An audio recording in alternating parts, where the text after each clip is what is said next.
taageerayaasha xisbiga kulmiye ee magaalada Shiikh ee gobolka Saaxil ayaa isu soo bixi ugu weynaa ka dhigay magaalada Shiikh.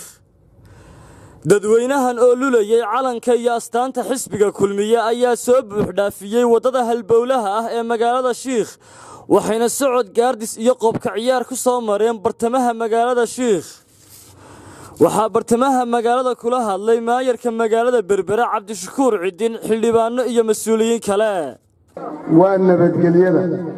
nabadgelyada aan ilaashano doorashadeena ku xiran waa la isjiirtiidayaa waa la isdhexriixayaa waa la iscaayayaa cod hamoodin oo ha dagaalamine waa inaan nabadgelyada ilaalinaa oo gaar ahaan u ilaalinaa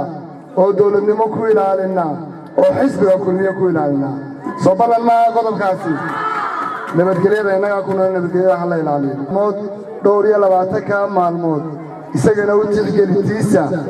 waa dad walaalaa baynu nahay guri baynu ka soo wada baxaynaa inankii inanta walaalaha waxa laga yaabaa inay ku kala duwan yihiin aynu ilaalinno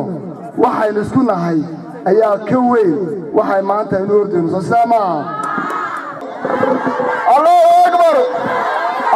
akbar maanta waxa muujiseen waxaad dirteen maanjays aa u diraysaan xisbiga ficilka naga dhexeeya ee wadani soo maaha yaa taageersantiin muuse biixi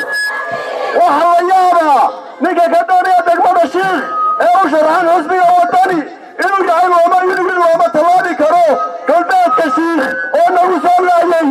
waaryahan soomaaliya maaha. isku soo wada duubo xisbiga kulmiye ee degmada Shiikh ayaa muujiyay shucuurtooda iyo taageerada ay u hayaan xisbiga talada haya ee kulmiye.